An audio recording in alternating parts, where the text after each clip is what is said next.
Vocês, porém, são geração eleita, reino de sacerdotes, nação santa, povo que pertence a Deus, para anunciar as grandezas daquele que o chamou das trevas para a sua maravilhosa luz. E aí, galera, graça e paz, que bom tê-los aqui. Neste vídeo eu gostaria de fazer um pouco diferente do habitual. Eu queria compartilhar com vocês um resumo de uma leitura que fiz e que me edificou muito. Se trata do livro Você Escolherá o Deserto, de Samuel Whitefield. O título por si só desse livro já provoca uma série de reações no crente, pois a gente está acostumado a pensar que o deserto é um lugar de escassez, de necessidade, de provação, de dificuldade. E tem isso também. A gente já entra no deserto com o pensamento em sair de lá. Mas e se esse lugar que Deus te colocou é um privilégio que Ele te deu para te moldar e lapidar e desenvolver um relacionamento com você de pertinho, isolado de tudo, sem ruídos e outras vozes? E aí, nesse caso, você escolheria o deserto? E aí eu vou mais além. Você faria o deserto não só de um pequeno percurso e processo, mas de um estilo de vida a fim de ter como sua única herança e recurso o Senhor? O foco deste livro é falar sobre um estilo de vida, especificamente o de João Batista, o arauto, o percussor de Cristo, o mensageiro que foi profetizado nos textos de Isaías 40 e de Malaquias 2, a voz que clama em meio ao deserto. O milagre na vida de João Batista já começa desde o seu nascimento, pois seus pais, Zacarias e Isabel, viviam num cenário de esterilidade e já de idade avançada, quando o anjo Gabriel, mensageiro do Senhor, traz a notícia que eles teriam um filho que posteriormente seria um grande mensageiro de Deus. Esse anjo Gabriel é o mesmo que posteriormente visitou sua prima Maria e disse que ela daria à luz ao Cristo. Já havia sido anunciado desde o momento em que ele foi gerado que ele seria o mensageiro que prepararia o caminho do Senhor. É dito que João foi cheio do Espírito Santo desde o ventre de sua mãe. João, então, cresce numa vida de devoção e relacionamento com Deus e vai ao deserto. Um fato interessante é que tanto Isabel quanto Zacarias eram levitas, sacerdotes descendentes de Arão.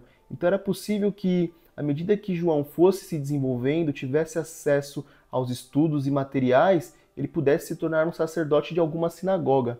Mas ele preferiu o deserto, ele buscou por isso esse tempo consagrado, essa vida consagrada. E por lá ele ficou 30 anos antes que começasse o seu ministério. E eu elenquei aqui alguns pontos interessantes da vida e ministério de João Batista para compartilhar com vocês. E o primeiro desses pontos já é bem intrigante. Se trata do tempo que ele exerceu seu ministério profético, que é estimado que foi de entre 6 a 18 meses, um curto período de sua vida. Ele ficou mais tempo, inclusive, preso, 2 anos, do que exercendo seu ministério profético. Seu ministério não foi marcado por profecias novas. Tudo que João falou já havia sido profetizado e revelado por Deus por outros profetas do Antigo Testamento. Seu ministério também não foi marcado por milagres. Na Bíblia não relata nenhum, e é possível que não tenha acontecido mesmo. O foco de João foi ser um mensageiro que falava sobre a volta de Cristo e pregava sobre o arrependimento.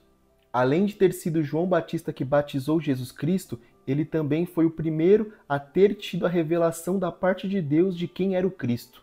A morte de João aconteceu após 2 anos de sua prisão por decapitação. Inclusive, os fatos que levaram à morte de João Batista são bem absurdos, no mínimo. Vamos começar pelo motivo da prisão de João. Foi porque ele confrontou Herodes de Antipas, pelo fato dele estar se casando com a mulher de seu irmão, Herodíades. Embora Herodes tivesse mandado prender João, ele o temia, pois sabia do respeito e temor que o povo tinha de João como profeta do Senhor. Mas num dia, em sua festa de aniversário, quando Herodes já tinha tomado algumas, a sua enteada começa a dançar na festa e ele fica todo vislumbrado. E aí ele faz uma promessa para ela: peça o que você quiser para mim, até a metade desse reino que eu te dou. E aí ela vai conversar com sua mãe. E sua mãe, já tendo suas diferenças com João por ter apontado o seu pecado, pede para que sua filha peça a Herodes a cabeça de João em cima de um prato. E ela faz esse pedido. Herodes, por já ter dado a sua palavra e não cair em descrédito, fica desconfortável, mas executa o decreto. E assim João é morto. Mas, embora tudo isso houvesse acontecido, ainda assim João foi considerado o maior dos homens nascido de mulher, pelo próprio Cristo. E é nesse ponto que a gente vai tratar a partir de agora no vídeo. Jesus elogiou João e nos deu um indicativo de que a vida de João deveria ser analisada com muito mais carinho do que costuma ser. O primeiro ponto que me chama muito a atenção é as escolhas de João em viver uma vida longe dos holofotes, no deserto, para cumprir o seu propósito de maneira consagrada. João viveu uma vida de maneira tão intencional em conhecer e viver o que Deus tinha para ele, a ponto dele não se tornar apenas um mensageiro, mas ele em si se tornou uma mensagem. É dito que as pessoas iam ao deserto não apenas para escutá-lo, mas para vê-lo. Seu estilo de vida, regado de simplicidade e renúncias, era um contraste com relação ao sacerdote caído daquela época. Ao invés de se vestir com estolas de linho sacerdotais, ele se vestia com roupas de pele de camelo e restringia sua dieta àquilo que o deserto tinha, como mel silvestre e gafanhotos.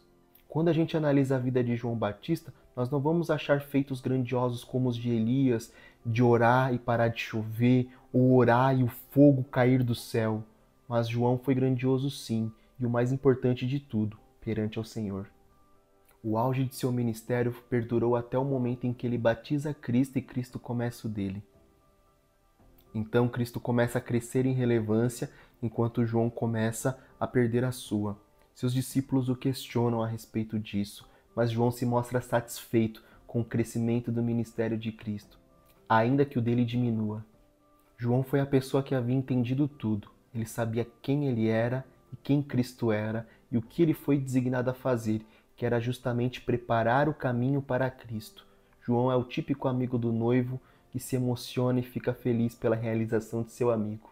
Mesmo João tendo uma vida intencional e consagrada a Deus, ele passa por momentos de crise e dúvidas que refletem a sua humanidade. Em seus últimos dias, João já sabia que não sairia da prisão. Dali seria apenas para a sua morte. Então ele pede para que seus discípulos perguntem a Cristo se era ele a quem eles deveriam esperar ou se viria outro. As crises e dúvidas de João refletem a mesma humanidade que habita em mim e você. Embora Deus havia dado a revelação para ele de quem era Cristo, ele não andou com Cristo. Ele não acompanhou Cristo em seu ministério. E aí ele ficou naquele questionamento: Senhor, eu cumpri aquilo que o Senhor me pediu? E assim acaba a história da vida de João Batista. Em um episódio, Deus ia entregar a terra prometida a Moisés e aos israelitas. Porém, ele não iria com eles. Ele pede para que eles sigam adiante, mas Deus não iria acompanhá-los, pois a sua santidade não permitia que ele estivesse no meio daquele povo que estava sujo. Mas Moisés disse que não iria para lugar nenhum se Deus não fosse. Era melhor estar no deserto, com a sua presença, do que viver uma promessa sem Deus. João ele nos dá uma grande lição, assim como Moisés, que a presença é muito maior que a promessa. Nós estamos habituados a viver pensando nas promessas, naquilo que nós vamos alcançar, e por isso muitas vezes nós nos frustramos com os planos de Deus. Por isso o deserto acaba sendo tão doloroso, porque nós escrevemos o nosso roteiro de vida, entregamos a Deus e esperamos que Deus o cumpra. E não aprendemos a desfrutar da presença dele, não fazemos o Senhor da nossa maior promessa e da nossa maior herança. E para concluirmos esse vídeo, eu gostaria de deixar alguns questionamentos. Nós estamos vivendo de maneira intencional os sonhos de Deus, ansiando pela sua volta, ou a nossa definição de sucesso é com base nas coisas desse mundo? Os nossos atos validam aquilo que a gente fala? Nós refletimos a Cristo como cartas vivas escritas pelo Espírito Santo, ou nós caímos na hipocrisia? Você aceita viver os propósitos de Deus para a sua vida, ainda que ele seja pequeno aos olhos dos outros ou até mesmo irrelevante, a fim de que o nome do Senhor, somente o dele, seja edificado aqui nessa terra? Você aceita, se for o caso, abrir mão da promessa pela presença? E por fim, você está pronto para escolher o deserto e fazer dele o seu estilo de vida? E agora eu quero orar por você que assistiu esse vídeo. Pai amado, todo-poderoso, Santo, Santo de Israel, nós te agradecemos por esse momento de comunhão, de aprendizado e reflexão. Senhor, trata os nossos corações, remove os ídolos, sim, pois nós queremos viver aquilo que o Senhor tem para nós. Pai amado, limpa nossa mente, nossas definições de sucesso, que estão muito atreladas àquilo que o mundo prega que é sucesso, Senhor. Nós queremos viver uma vida intencional a Ti, Senhor. Pai amado, abre os nossos olhos, habilita-nos a viver uma vida de santidade consagrada a Ti, Senhor. Nós escolhemos o deserto, nós escolhemos a Tua presença, Senhor.